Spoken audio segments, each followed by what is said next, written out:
ಧರ್ಮಸ್ಥಳ ಬುರುಡೆ ಹುಡುಕಾಟ ಕೇಸ್ ಸಂಬಂಧ ಅಸ್ಥಿಪಂಜರ ಸಿಗದೇ ಇದ್ರೆ ಅನಾಮಿಕನಿಗೆ ಸಂಕಷ್ಟ ಕಟ್ಟಿಟ್ಟ ಬುತ್ತಿ. ಹೇಳಿದ್ದು ಸುಳ್ಳು ಅಂತಾದ್ರೆ ಕಾದಿದೆಯಾ ಶಿಕ್ಷೆ? ಅಪಪ್ರಚಾರಗಳಿಗೆ ಅಂತ್ಯ ಹಾಡೋದಕ್ಕೆ ತನಿಖೆ ಏನೂ ಸಿಗಲಿಲ್ಲ ಅಂದ್ರೆ ಅನಾಮಿಕ ವ್ಯಕ್ತಿ ಮೇಲೂ ಕೇಸ್ ಬೀಳುತ್ತೆ. ತಪ್ಪು ಮಾಡಿದವರ ಮೇಲೆ ಕ್ರಮ ಅಂತ ನಾಯಕರು ಹೇಳ್ತಾ ಇದ್ದಾರೆ. ನಿಧಾನಕ್ಕೆ ರಾಜಕೀಯ ನಾಯಕರು ಮಾತಾಡೋದಕ್ಕೆ ಶುರು ಮಾಡಿದ್ದಾರೆ. ಆರಂಭಿಕ ಹಂತದಲ್ಲಿ ತನಿಖೆ ಪ್ರಗತಿಯಲ್ಲಿದ್ದರಿಂದ ಯಾರೂ ಇದರ ಬಗ್ಗೆ ಮಾತೆತ್ತುತ್ತಾ ಇರಲಿಲ್ಲ. ಆದರೆ ತನಿಖೆಯಲ್ಲಿ ಇಲ್ಲಿವರೆಗೆ ಏನೂ ಸಿಕ್ಕಿಲ್ಲ ಅಂದಾಗ ಅನುಮಾನಗಳು ಸಹಜವಾಗಿಯೇ ಹುಟ್ಕೊಳ್ತಾ ಇದೆ. ಇದರ ಬಗ್ಗೆ ನಾಯಕರು ಮಾತಾಡಿದ್ದಾರೆ. ಡಿ.ಕೆ. ಶಿವಕುಮಾರ್ ಸೇರಿದಂತೆ ನಾಯಕರು ಮಾತಾಡಿದ್ದಾರೆ. ಯಾರ್ಯಾರು ಏನೇನು ಹೇಳಿದ್ದಾರೆ ಕೇಳಿ. ನೋಡಿ, ಧರ್ಮಸ್ಥಳ ಪರ ಅಲ್ಲ, ವಿರೋಧ ಅಲ್ಲ, ನ್ಯಾಯಬದ್ಧವಾಗಿ ನಡಿಬೇಕು. ನಾನು ಭಾಳ ಹತ್ತಿರದಿಂದ ಅಲ್ಲಿ ನೋಡಿದ್ದೇನೆ. ಅಲ್ಲಿ ಭಕ್ತಿ ಶ್ರದ್ಧೆ ಎಲ್ಲ ಯಾವ ರೀತಿ ನಡೀತಿದೆ ಅಂತ. ಏನು ಒಂದು ಷಡ್ಯಂತ್ರ ನಡೆದು ಅದು ಮುಂದಿನ ದಿನದಲ್ಲಿ ತನಿಖೆಯಿಂದ ಹೊರಗಡೆ ಬರ್ತದೆ. ನಾಳೆ ನಮ್ಮ ಹೋಮ್ ಮಿನಿಸ್ಟರ್ ಅವರು ಅಸೆಂಬ್ಲಿಯಲ್ಲಿ ಉತ್ತರವನ್ನು ಕೊಡುವಂಥ ಸಂದರ್ಭದಲ್ಲಿ ಸೋಮವಾರ ಬಹುಶಃ ಏನು ಸತ್ಯ ಇದೆ ಆ ಸತ್ಯವನ್ನು ಈ ನಾಡಿನ ಜನತೆಗೆ ತಿಳಿಸ್ತಾರೆ ಅನ್ನೋ ಒಂದು ಆತ್ಮವಿಶ್ವಾಸ ನನಗೆ ವೈಯಕ್ತಿಕವಾಗಿದೆ. ಸುಳ್ಳೇನಾರಾಗಿದ್ದರೆ ಕಟ್ಟುನಿಟ್ಟಿನ ಕ್ರಮವನ್ನು ಕೈಗೊಳ್ಳಬೇಕು ಅನ್ನೋದು ಕೂಡ ನಮ್ಮ ಸರ್ಕಾರದ ಒಂದು ದೊಡ್ಡ ಚಿಂತನೆ. ತಪ್ಪು ಮಾಡಿದ್ರೆ ಎಲ್ಲರಿಗೂ ಕೂಡ ಶಿಕ್ಷೆ ಆಗಲಿ, ಅದರಲ್ಲಿ ನಾವು ಯಾರು ಕೂಡ ರಕ್ಷಣೆ ಮಾಡೋಂಥ ಪ್ರಶ್ನೆ ಇಲ್ಲ. ನಿಜಕ್ಕೂ ಆ ಮುಕ್ತವಾದಂಥ ಹೇಳಿಕೆನೂ ನಾನು ಸ್ವಾಗತಿಸ್ತೀನಿ. ಮತ್ತು ಯಾರು ಈ ಅನಾಮಿಕ ವ್ಯಕ್ತಿ ಮತ್ತು ಅವನಿಂದೆ ಇರೋನು ಅವ್ರನ್ನೆಲ್ಲರನ್ನೂ ತನಿಖೆ ಮಾಡಿನಂಥದ್ದು. ಇವರೇ ಇನ್ವೆಸ್ಟಿಗೇಷನ್ ಕಂಪ್ಲೀಟ್ ಮಾಡಿ ಇವರೇ ಜಡ್ಜ್ಮೆಂಟ್ ಕೊಟ್ಬಿಡೋದು.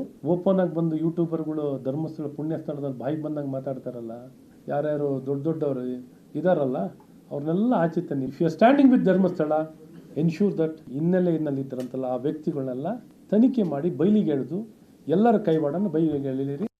ನಮ್ಮ ಉದ್ದೇಶ ನಿಜಾಂಶ ಸತ್ಯ ಹೊರಗೆ ಬರಬೇಕು. ನಾವು ಜವಾಬ್ದಾರಿಯುತವಾಗಿ ನಡ್ಕೋಬೇಕು, ಆಯಿತಾ.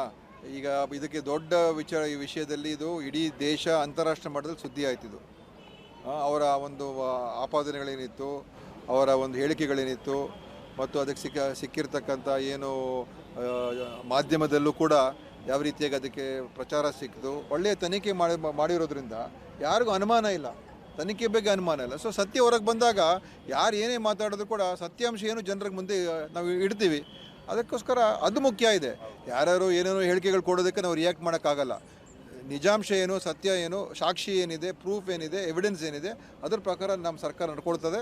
ಸಮೀರ್ ಅಂತೇಳಿ ಇವತ್ತು ಅವನು ಒಂದು ಗೊಂದಲ ಸೃಷ್ಟಿ ಮಾಡಿರುವಂಥ ಒಂದು ವಿಚಾರ, ಮತ್ತು ಆ ಬಾಹುಬಲಿ ಬಿಟ್ಟದ ತಪ್ಪಲಿಗೆ ಇವತ್ತು ಇವರೇನು ಕೈ ಹಾಕಿದ್ದಾರಲ್ಲ, ಈ ಸರ್ಕಾರ 100ಕ್ಕೆ 100 ಆ ಧರ್ಮಸ್ಥಳ ಮಂಜುನಾಥನ ಒಂದು ಶಾಪದಿಂದ ಸರ್ವನಾಶ ಆಗೋದ್ರಲ್ಲಿ ಅನುಮಾನನೇ ಇಲ್ಲ.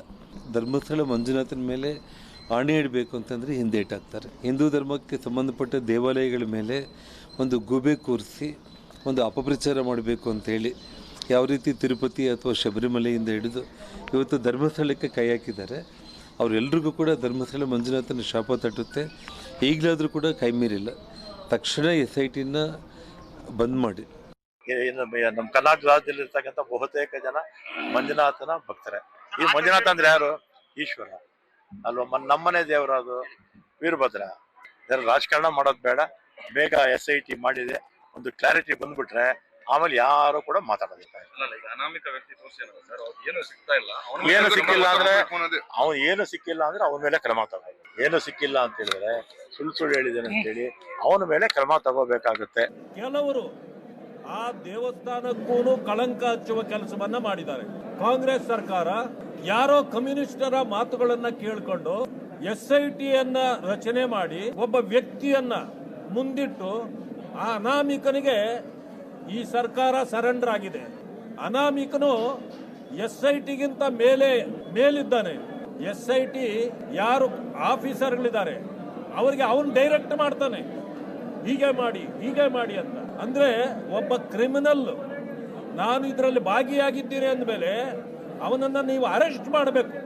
ಅವನನ್ನ ಕೋರ್ಟ್ಗೆ ಪ್ರೊಡ್ಯೂಸ್ ಮಾಡಿ ಅವನೇನಾದ್ರೂ ಹೇಳಿದ್ರೆ ಅದನ್ನ ದಾಖಲೆಗಳು ತಗೊಂಡು ನೀವು ಇನ್ವೆಸ್ಟಿಗೇಟ್ ಮಾಡಬೇಕು.